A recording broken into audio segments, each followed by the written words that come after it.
I don't remember much about my childhood except for the sound of doors closing. That soft, final click that means you're on your own again. Maybe that's why silence still feels heavy to me, like a thing you can touch. After my parents died, silence became the only language my aunt and I spoke fluently. She never said she was glad I came to live with her, but she didn't have to. The look in her eyes when the social worker handed her the custody. Papers said everything. Another mouth to feed, another bill to pay, but at least there'll be a check every month. I was 12, old enough to understand what a burden felt like. My Aunt Teresa lived in a small one-story house with yellowing wallpaper that peeled at the corners, and a kitchen that always smelled faintly of fried onions and cigarette smoke. She had been my mother's older sister, but they couldn't have been more different. My mother used to wear soft colors and hum old songs while she cooked. Teresa wore loud lipstick and spoke in a voice that could cut through concrete. I used to wonder if she'd ever been kind once, if somewhere under all that sharpness was a heart that still knew how to care. For a while, I told myself she just didn't know how to show affection, that maybe one day I'd earn it. But love doesn't have to be earned. I learned that too late. The first few months with her were quiet enough.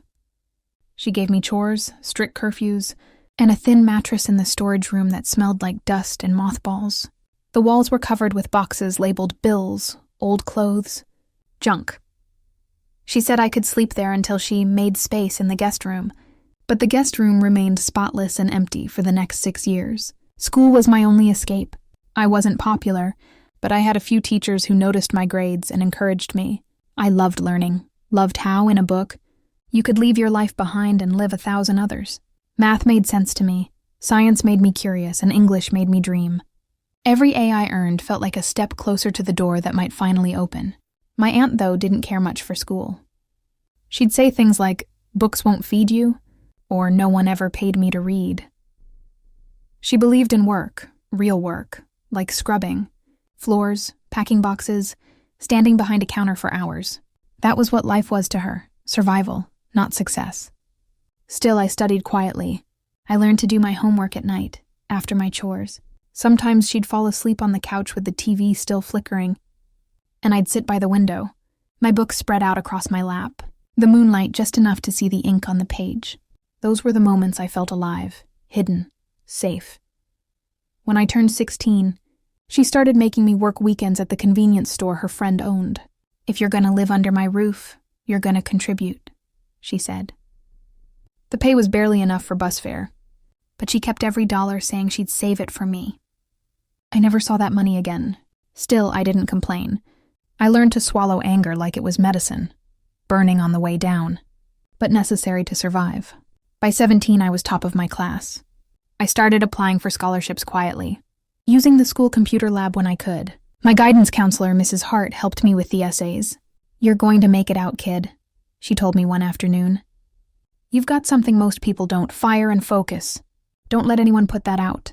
I remember nodding, pretending I believed her.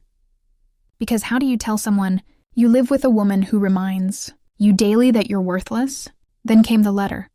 It arrived on a Thursday morning. The mail usually came late, but that day it was early, like fate was impatient. I was folding laundry when I saw the blue and white university logo on the envelope, and my heart nearly stopped. The world blurred for a second. My hand shook as I picked it up. It felt heavier than paper should feel. I took it to my room, if you could call it that, and sat on the edge of the mattress. I didn't open it right away. I stared at my name printed neatly on the front. Miss Eliza Warren. My name. It looked so official, so grown up. When I finally tore it open, my eyes darted to the words I'd been dreaming of. "We are pleased to inform you that you have been awarded the Full Horizon Scholarship." The rest didn't even register. I dropped the letter and covered my mouth, the air escaping my lungs like I'd been holding my breath for years. I cried.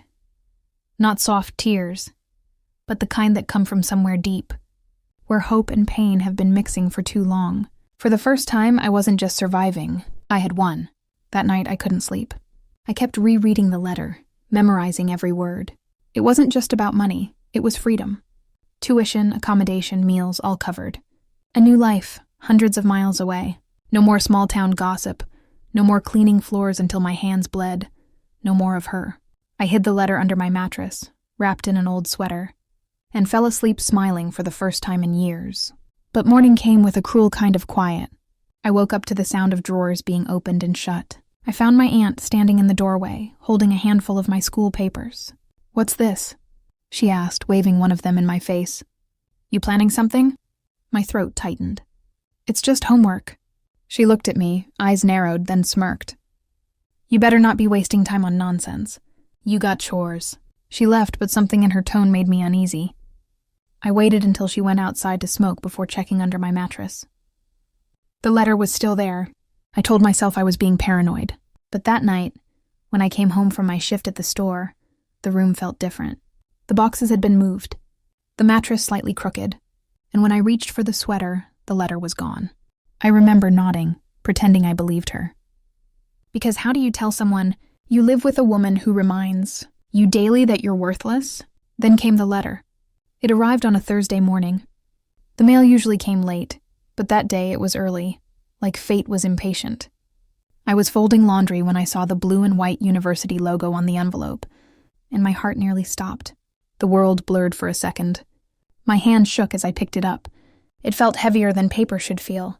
I took it to my room, if you could call it that, and sat on the edge of the mattress. I didn't open it right away. I stared at my name printed neatly on the front. Miss Eliza Warren. My name. It looked so official, so grown up. When I finally tore it open, my eyes darted to the words I'd been dreaming of. "We are pleased to inform you that you have been awarded the Full Horizon Scholarship." The rest didn't even register. I dropped the letter and covered my mouth, the air escaping my lungs like I'd been holding my breath for years. I cried. Not soft tears, but the kind that come from somewhere deep, where hope and pain have been mixing for too long. For the first time, I wasn't just surviving. I had won. That night, I couldn't sleep. I kept rereading the letter, memorizing every word. It wasn't just about money. It was freedom. Tuition, accommodation, meals, all covered. A new life, hundreds of miles away. No more small-town gossip. No more cleaning floors until my hands bled. No more of her. I hid the letter under my mattress, wrapped in an old sweater, and fell asleep smiling for the first time in years. But morning came with a cruel kind of quiet. I woke up to the sound of drawers being opened and shut. I found my aunt standing in the doorway, holding a handful of my school papers. "What's this?" she asked, waving one of them in my face. "You planning something?" My throat tightened. "It's just homework." She looked at me, eyes narrowed, then smirked. "You better not be wasting time on nonsense. You got chores." She left, but something in her tone made me uneasy. I waited until she went outside to smoke before checking under my mattress. The letter was still there. I told myself I was being paranoid. But that night, when I came home from my shift at the store, the room felt different. The boxes had been moved, the mattress slightly crooked, and when I reached for the sweater, the letter was gone. The panic that rose in my chest was instant and wild. I tore through every box, every drawer, the old suitcase under the bed. Nothing. It was gone. I ran to the living room where she sat watching TV, her face illuminated by the blue light of the screen. "Aunt Teresa, did you take something from my room?" She didn't look away from the screen. "What would I take from you?" "My letter. The one from the university." She turned her head slowly, her lips curling into that smirk I'd learned to hate. "Oh, that little paper thing? You mean the one that says you think you're too good for this house?" My stomach dropped. "You opened it?" She shrugged. "It was addressed here. That makes it mine, too."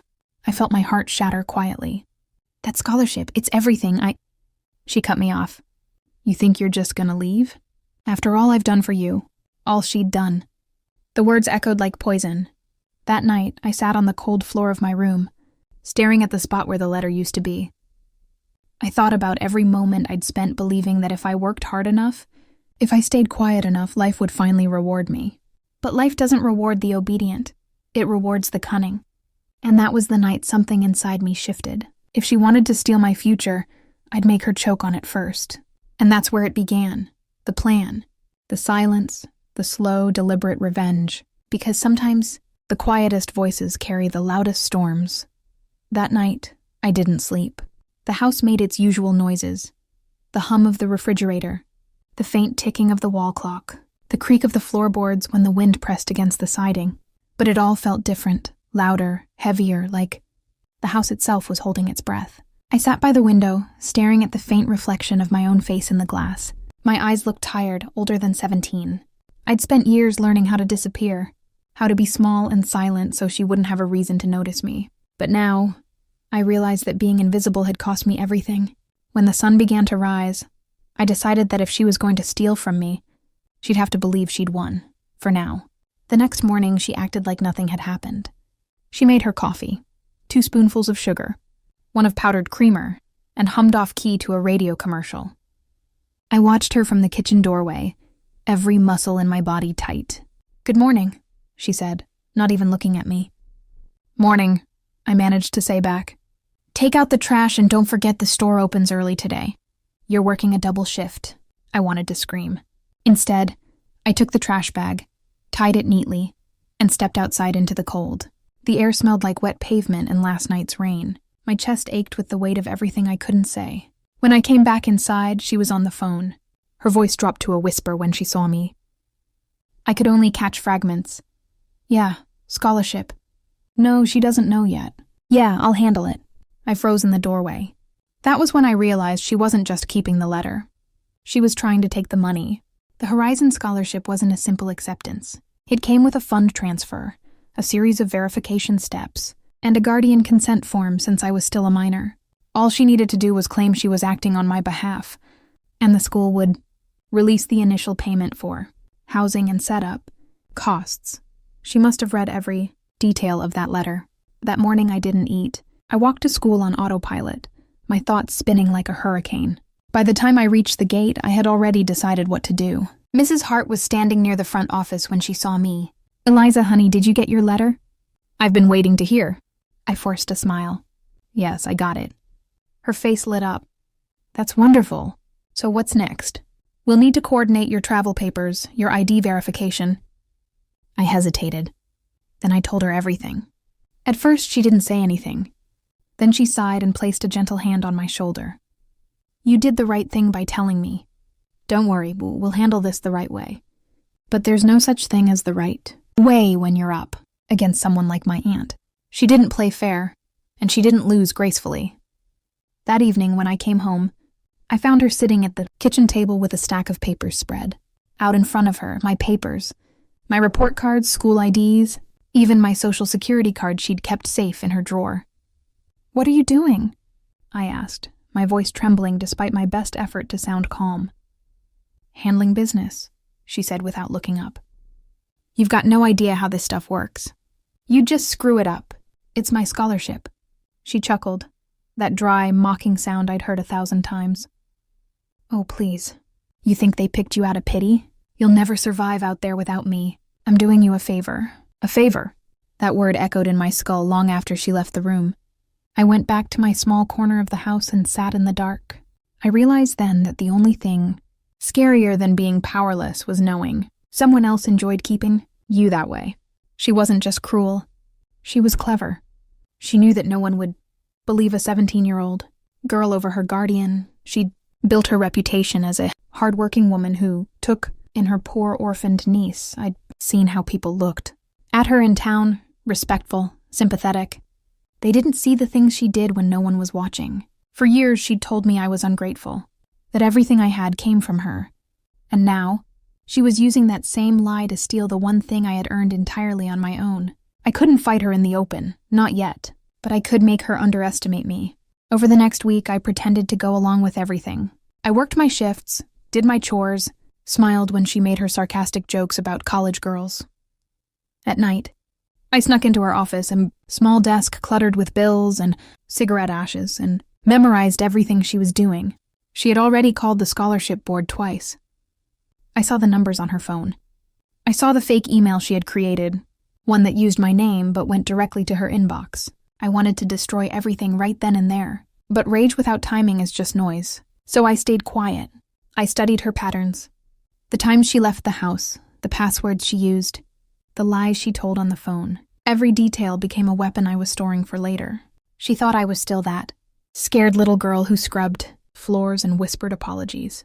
She didn't realize that the moment she stole that letter, she created someone new, someone who didn't forgive. On the third night, I overheard her talking to someone outside, a man's voice, low, uncertain.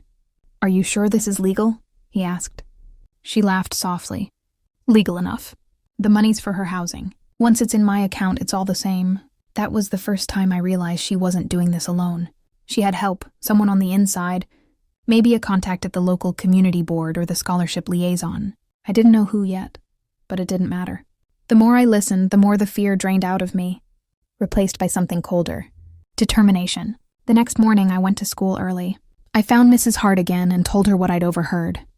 She called the scholarship office immediately and explained the situation. But bureaucracy is slow, too slow. They promised to look into it, to review the documentation. But by then, my aunt could already have the funds transferred. That afternoon when I got home, she was waiting for me, sitting in the living room with a smile that didn't reach her eyes. "You went running to your teacher, didn't you?" she said quietly. She stood up, the chair legs scraping against the floor. "Don't play dumb with me, girl. You think people don't call me? You think I don't hear what you've been saying?" That night, I moved the few belongings I had into a backpack. I hid it under the floorboard in my room, just in case she tried to lock me in again. She'd done that once before. Years ago, when I'd missed curfew. I remembered how it felt, sitting in the dark, hearing her laughter from the other side of the door. This time, I wasn't going to be the one trapped. When she went to sleep, I snuck into her office again. The fake email was still open on her laptop. I took a photo of the screen with my phone. Then I saw the message she'd sent that day. "Funds will be processed by Friday. Confirmed deposit to Teresa M. Warren for student housing." I stared at it for a long moment. Then I smiled. She thought she had won. But Friday was still 2 days away. That Friday morning, the sky was gray. The kind of gray that looks like the world's holding back tears.